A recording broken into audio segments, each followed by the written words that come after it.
So I would say definitely start with the social media scheduler. I feel like most, if not all, of the social media platforms that exist now do have a native scheduler, like Meta does, and Twitter does, and LinkedIn does. But I think it's incredibly beneficial to ensure that you're streamlining and automating your content whenever you can. And so, of course, there'll be instances where it makes sense for you to post in the moment, where if something timely comes up, of course, you want to be flexible and nimble with that. But you will save so much time in the long run if you take the time to plan your content in advance and just schedule it out for the next week or few weeks or even month. You're listening to Content Logistics, a podcast for B2B marketers where we explore the foundational and sometimes frustrating elements of content. We're talking to the experts, learning all their tips and tricks, and sharing them with you. We don't gatekeep here. Let's get started.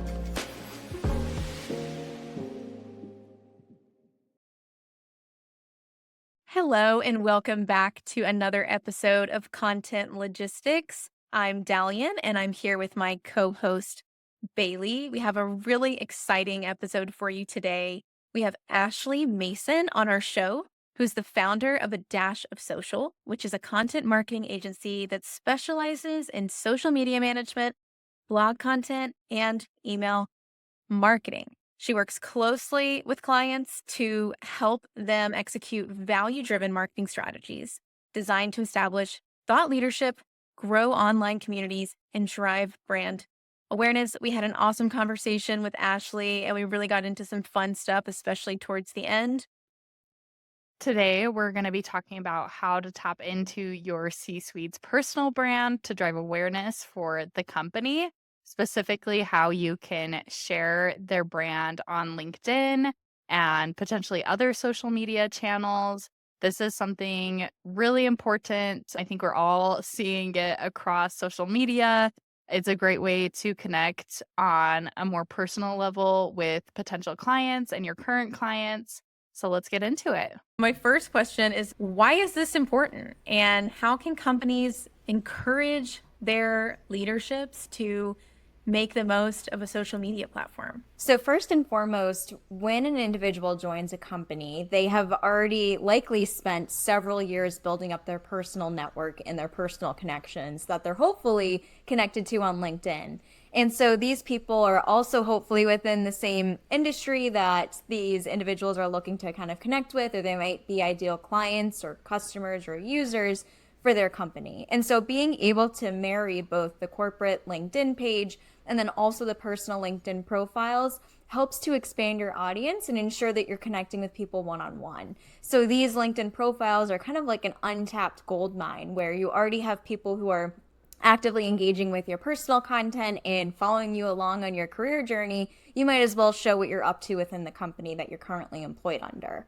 Also with LinkedIn profiles, most people see that that content performs better than the corporate pages. So it's nice to use those profiles to amplify important messages. I think Bailey and I both work with clients that are kind of at the ground level, I would say, of like getting going with social media. And there's obviously the brand approach, and you should post on your brand page, and then we're talking specifically about engaging the leadership. I would imagine that there's a lot of challenges when it comes to getting these people on board. So what are some practical tips that you use to help kind of like manage up? I see this as you're really like your marketing team is really having to manage up to a C-suite leader and gently show them how this could be effective for the business. I imagine there's a lot of obstacles there. Can you talk us through that? So I would say first and foremost, start small. I think it can feel very overwhelming to a busy executive to go from 0 to 100 very quickly. And so being able to just start off with a super low commitment of maybe one post per week and then working your way up there as you have more content and feel more comfortable posting more frequently, that will be your fastest track to success. I also say that when the marketing team is meeting with these executives or C-suite folks to manage their LinkedIn profiles, I find it easiest to just jump on a Zoom call or jump on a video recording, have a list of maybe 5 to 10 questions prepared that you would like to use as social post topics, and just ask the C-suite person or ask the executive person those questions and have them answer them stream of consciousness. You can be recording that conversation and use the transcript that you get from their advice and what they have to say to actually turn into LinkedIn posts from there. And so that's a really effective and efficient way to ensure that you're building content for them, but then also not taking up so much of their time, because likely the content will hopefully mostly already be in their voice at that point, because you've literally taken their words and just turned it into written content. But then you're also getting really valuable insights that you can share on their profiles that falls under that thought leadership category. And ultimately what comes with it is that when you are managing someone's LinkedIn profile, you do need to make sure that you're speaking in their voice and also tapping into their expertise. And so you do need them to give that to you. You can't necessarily predict that or assume that or read their mind. And so it's really helpful to come in prepared and be able to get as much content as you can, while making sure that they feel that everything is aligned with their overall voice and tone and vision. I remember at the last company I was at, I would get in these conversations with the president, and I wish I had done that. I wish I just hit record and caught all that information, because while you're learning stuff, like, you can transform it into content so easily just from a conversation. And even if you don't have regular conversations, maybe with the C-suite, like 15 minutes shouldn't be too much of a time constraint. So it's a great, really easy way to get started with that. Definitely. And I would also add too that it's totally okay to share and amplify the company's content. So if you just want to use the C-suite or a leadership person's LinkedIn profile to share a post that's been published to the LinkedIn company page, but add like a slight bit of commentary to it, that works as well. I wouldn't recommend only sharing the company content. I recommend also having kind of that unique, authentic, individual content as well. But that's a low lift way ultimately to just ensure that the LinkedIn profile is active, engaged, and consistent. Do you find that there's a lot of resistance here? Do you have to kind of convince people to go down this path? I feel like it's somewhat of a newer concept for B2B companies. There are definitely individuals out there who understand the importance of personal brand, but I'm not sure that I feel like people are trying to get on the thought leadership train. They've been trying for a while. Companies struggle. How do you help people navigate through the complexities of that? Yes, I would say that the biggest pushback people might give is likely related to time. I think they assume that it's going to require hours of their time each week or each month. And of course, being in the position that they're in, they don't have that time. Right off the bat, they're usually very hesitant to say yes to one more thing, to add another item to their to-do list, and worry about having too much on their plate to handle. But being able to create that streamlined process and approach that you just kind of rinse and repeat on a monthly basis, that alleviates the pressure and the overwhelm on their end. So it's more so just educating them about how much little time goes into doing that effectively, and just knowing that it's not something that's going to overwhelm them or add too much stress to their life, but instead showing them the benefits of what they're going to get out of it from maybe just, like you said, Bailey, 15 minutes, just having that conversation and turning it into content from there. Yeah, I love how easy it can be. But another thing I see pretty often is maybe just some unrealistic expectations. I sometimes see people like, I want to go viral or these other things, when maybe that shouldn't be the goal. I'm sure that there are maybe some pros to going viral. I don't know if that should necessarily be the goal, though. So how do you go about setting those expectations with clients and making sure that they have realistic goals for maybe starting this process? I always say that viewing hard data and facts helps. So being able to kind of present to them their analytics to date and saying, hey, if you're only averaging as of now, before someone's managing your content, a few likes and a few comments per week, you can't suddenly just go viral unless you do something probably awful or probably really outside of the box and unique. So that's why it's really important to just kind of like show them the cold hard facts, and especially because these people are typically very analytical and they like seeing the numbers. And so when you're able to present to them like, here's what typically happens, here's what you can expect to get from your engagement, I think that also helps to kind of solidify or just help them to understand the concept a little bit more. What about content development. So like you've got the buy-in, you're working with the thought leader doing these recorded calls. In your position, you do this on more of a consultative basis, but like for an internal marketing team, they're doing this with their C-suite, let's say. How do you structure the content that's going to be talked about at New North? We like to use content buckets and kind of group like different things. Oh, we're always going to talk about these things. Here are the themes. Here's how we bucket these different talking points. How do you think about that for social media? Yeah, I tend to keep things a little bit more broad to start. So you might think about overall categories that are important for the company to talk about or the person to talk about, whether it's like case studies or testimonials, that's almost always a bucket. Blog posts and resources, what like if the company has a podcast or any type of white papers or anything like that, making sure that that's another bucket. I'd say product features or service features if they're kind of constantly updating their product or coming out with new updates and kind of offering new services, making sure that we're tagging into those. Company culture and recruiting is also always another bucket. So mainly just being able to express everything that the company represents. But then within those different buckets or within those content pillars, we usually have subcategories. So if we have a general resources pillar, but there's several types of resources that the company offers, like the blog post, podcast, white papers, webinars, whatever it might be, being able to break those down into those subcategories ensures that you're kind of hitting everything that you want to cover and kind of making sure you're covering all your bases. I also think it's really helpful for an internal marketing team to have these buckets to begin with, because then it ensures that they actually know what they want to be writing about. That's a struggle that a lot of marketers have, and I can say as myself included, is that I often get to sit down and write some content and I'm like, well, wait a second, I don't even know what I want to write about. And I think kind of having that predetermined list that you can refer back to and get ideas from is really helpful. Yeah, the preparation is really important. I want to come back to something you said earlier too.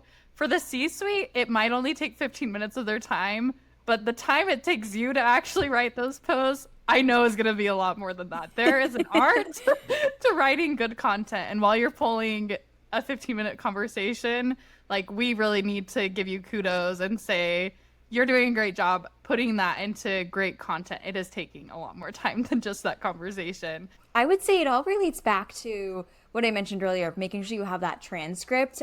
Before I actually started taking transcripts and recording these calls, I used to like furiously type notes down or write as fast as I could in my notebook. And I found that I was constantly missing things because I just couldn't type or write that fast.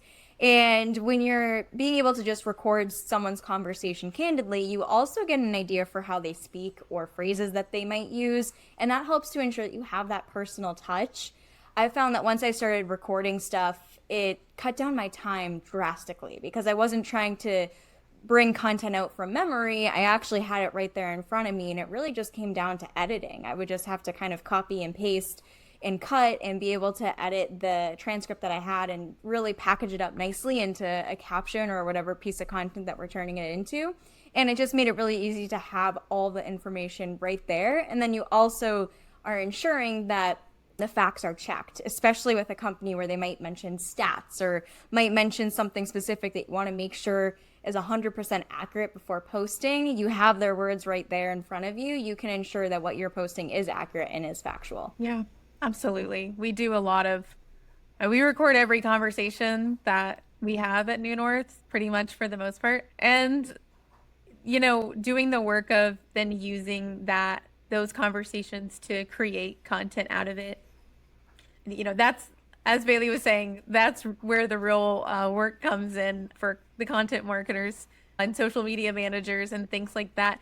And I think that, you know, when you're working with a C-suite executive, when you're trying to establish brand voice, because I feel the two could go hand in hand, but it also helps with consistency, because now you're recording this 15-minute conversation, but the way that you repurpose that conversation can go a million different ways, and then you can create a content calendar that is sustainable. Because I think sometimes people get scared to start certain content initiatives because they're not sure if they can do it all the time, and this really helps with that consistency of that. So how do you think about consistency and the importance of that, or like frequency of posting?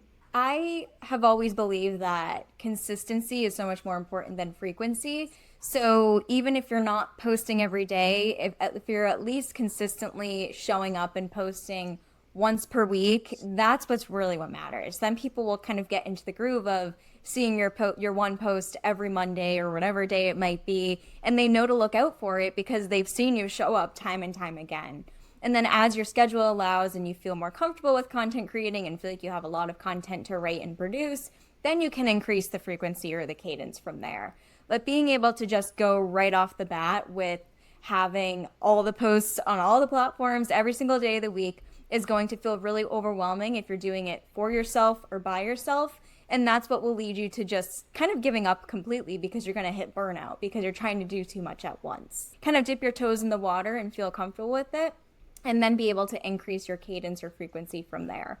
I also love what you mentioned, Dalian, about kind of making sure that you're stretching your content and repurposing. And so one of my favorite things to do is think about content topics, especially if I'm interviewing a C-suite person or a leadership person. Think about content topics that might require them to give 3 reasons or 3 tips or something like that, because then you get one giant answer from them, but then you can break that post into several separate posts because you can pull out one tip at a time or one reason at a time.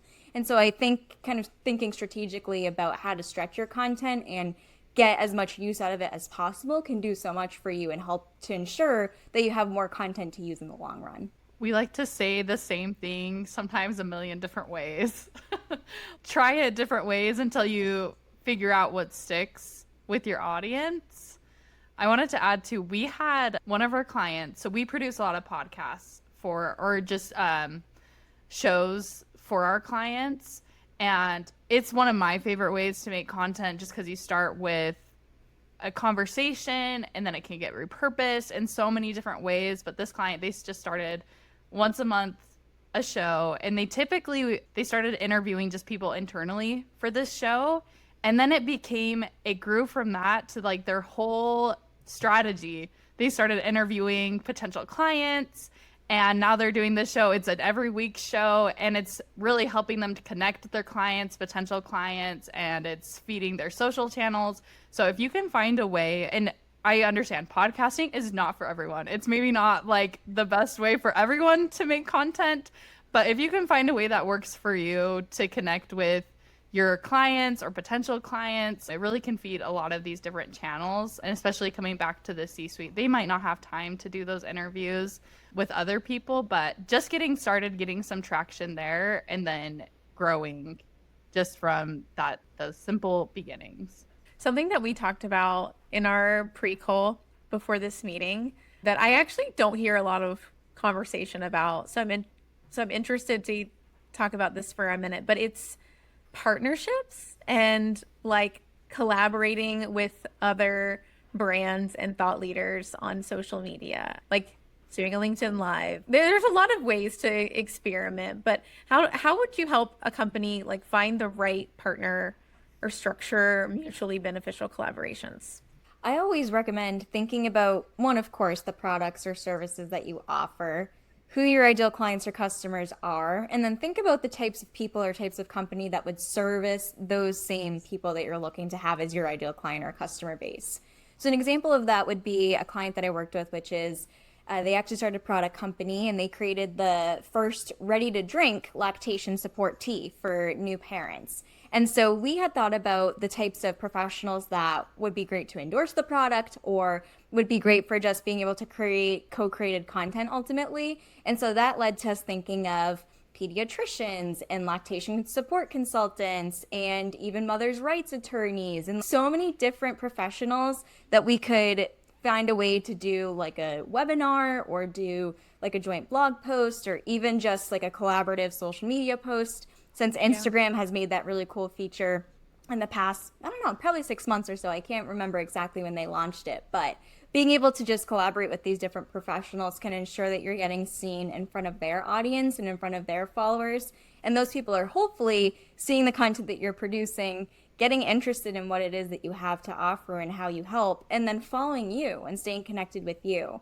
And so it's always important to think about things, one, that will be a low lift. You don't want to spend a ton of time or money or energy on having these strategic partnerships, but you also want to make sure it's mutually beneficial. So you shouldn't be the only one benefiting from this partnership, but then the other person also shouldn't be the only one benefiting from this partnership. So thinking of a strategy that will ensure that both of you are getting good and positive outcomes out of it, while also achieving the most important goal, which is serving your audience and making sure that you're providing value to the people who could use it most.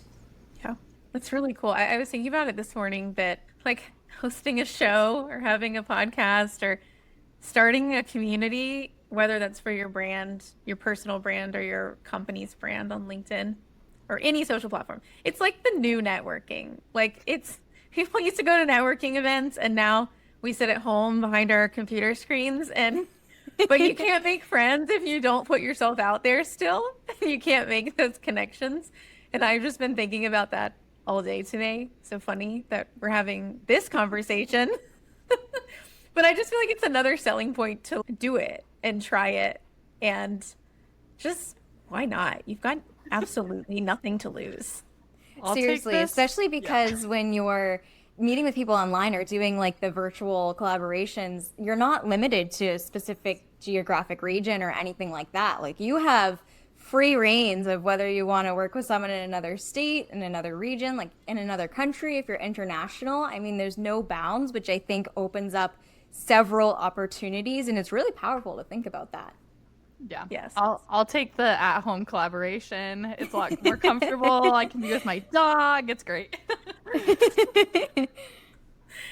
Yes. Yes. I also, yeah, I enjoy this so much. Bailey and I have already met so many cool people by having this. I want to talk a little bit about analytics and reporting because obviously if we're doing all the things on social and we're working with our upper level executives they're going to want to see the result. So what are some important metrics that you normally track and that you encourage others to track? And how do you incorporate this data into moving your strategy along? Whenever I talk about analytics, I feel like I always preface the conversation by saying that post likes are vanity metrics. I think a lot of people get so caught up in how many likes their Instagram post got or how many likes their LinkedIn post got. But people, as we all do, I'm totally guilty of it, people will just mindlessly scroll through their social media app and double tap on a post without thinking of it. So they're not actually reading the caption that's there or really looking further into the post. They're just mindlessly doing it. And so that's why it doesn't really hold that much weight. I'd say followers are also somewhat of a vanity metric as well, because just because you have 100,000 followers doesn't mean that those 100,000 followers are going to convert. So it's so much more important to think about the people who are actually seeing your content and engaging with it. So I always like to look into the deeper individual post analytics. So that would be the comments, the shares, the sends, the saves, the website traffic that comes from a post. I always like to look at those metrics specifically because they hold so much more weight. People had to actually take the time and the effort to do that action, whether it was send a post to a friend or colleague that they thought could benefit from it, or leave a comment because your post kind of ignited something in them, some type of conversation. It shows that there's some weight there. But I would say the most important out of those metrics that I just shared would actually be website traffic, in my opinion. And I know everyone has a different kind of stance and perspective on this, but personally, I view social media as kind of like a vehicle where you use it to, as you had mentioned earlier, Dalian, build that community and get people engaged and start to feel like they're interested in what it is that you have to offer. But then your social media drives people to your website, and it's your website that should be the one to convert these people to either reaching out for a consultation or purchasing a product on your site. So social media does the job of making people engaged and nurtured and driving them to that next point in the buying decision ultimately, where they can then take that next step. I might zag a little bit on this because LinkedIn has features that make it really hard to direct directly to your website. So I almost think sometimes LinkedIn specifically, is more just brand awareness because someone might not go directly to your website from a post, but you're hoping that you're showing up enough consistently that when that purchase they need your solution, that you're top of mind and they just have seen you enough that they're ready to go to your website. The post might not directly get them to your website in that moment. It's a long-term play, in my opinion. For sure. And I would also say too that I feel like probably everyone has experienced where the situation where someone's following you, but they're not actually engaging with your content, but they're remembering it. I mean, I've had a handful of times where someone has reached out to me for a consultation and they've said, "Oh, I've been following you on social media for 2 years." And I'm like, "I've never seen your name before." So it's important to remember that just because your post might not get a ton of engagement publicly, it doesn't necessarily mean that people aren't, as you mentioned, Bailey, seeing your content and remembering it, so that way when they are ready to reach out, you've been at the forefront of their mind up to date. I mean, everybody knows that attribution in this area it's difficult because as we started this conversation by saying there are going to be people in your organization who want you to be able to say, "I did X and here's the result." Social media, as us marketers know, doesn't exactly work like that. There's a lot of nuance to it. And then when you guys were talking about that, I was thinking, like, how many brands do I follow on social media that I've never purchased from, and I'm never going to purchase from them? But I love their brand. I love their content, and I will talk about their brand and their content. I'll advocate for them. And who knows, like, where that might lead. I may never convert. Yeah. But I might talk about you. I'm never going to drink that, but I love their content. Yeah. It's not the point. Really. It's not. It's not the point, and no one really likes to hear that, talk about that. But it's just like human nature and how things work. But you should still do it. Even if you can't point to the outcome, we all know it's so important. Okay, analytics aside, what about some other tools or resources that you would recommend for people to streamline their social media marketing efforts, or what are some things that they can do to optimize, or fun tools that people might not know about? So I would say definitely start with the social media scheduler. I feel like most, if not all, of the social media platforms that exist now do have a native scheduler, like Meta does and Twitter does and LinkedIn does. But I think it's incredibly beneficial to ensure that you're streamlining and automating your content whenever you can. And so, of course, there'll be instances where it makes sense for you to post in the moment, where if something timely comes up, of course, you want to be flexible and nimble with that. But you will save so much time in the long run if you take the time to plan your content in advance and just schedule it out for the next week or few weeks or even month. So I would always recommend starting there. The scheduler that you use really depends on, I would say, what platforms you're using and also how many platforms you're using, and of course the budgets and the features that you might need. So you could start with something like Hootsuite or Buffer, which might be only for a handful. But if you want to get more integrated, to integrate your social media with other marketing efforts, such as email marketing or your website or anything like that, something more robust like HubSpot might be a better fit for you, so you can see how they all kind of play in together.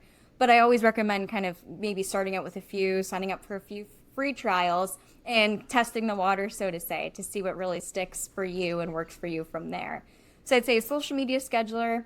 I would also say some type of project management system. So if you want to use something like Monday.com or Asana or Trello, I'm a very visual planner, so I love to kind of see like a calendar or like color-coded pieces and boards that I can really use to map out marketing and ensure that I'm kind of seeing everything across the board, from social to blog to email to paid ads to PR, whatever it might be. I really like seeing everything from a bird's eye view ultimately. So it also makes it very helpful for collaborating. If you have a team that you're collaborating with on this marketing and communications content, it's very easy for people to get involved and have access to everything that they would need. And then I do always recommend having some type of video editing software. It doesn't have to be anything robust, but I know what we chatted about during our pre-call was Descript. I'm a big fan of Descript, and it's very affordable. It's very easy to take like a podcast like this and edit it, or you can take a video that you have and chop it up and get some nice closed captioning on it and add your branding to it. But I would recommend using some type of app or desktop app, whatever it might be, to be able to post things together nicely like that. And as someone like myself who is definitely not a professional video producer, I feel like it creates content that is really well put together and does look really nice when people are seeing it. We're big fans of Descript. Descript is great. And also, if you are a Mac user, if you've never dabbled in it before, you have iMovie on your computer and you could learn how to use it. It is quite simplified. I feel like people forget about iMovie, but Descript is awesome. And if you want to do inline text-based editing, I feel like you're editing a Word document, and I love that about Descript. Oh my gosh, that's like my favorite feature is that if you want to cut out words, you literally just backspace the words. I'm like, this is the easiest way to quickly edit a video. I was showing Bailey recently how you can bulk get rid of the ums, the likes, and like all the filler words. Yes, so It's very handy. cool. Yes, very, very cool. So I want to close with a question that we ask all of our guests. I'm going to tailor yours to social media, but we like to ask all of our guests what their biggest content marketing, social media in your case, ick is. So what do you see that you're just like, I cannot stand this? I would say blatantly using ChatGPT to write your posts. And I feel like maybe I'm more prone to picking up on that because I'm in marketing. Like, part of me thinks maybe quote unquote ordinary people wouldn't realize something was written by ChatGPT.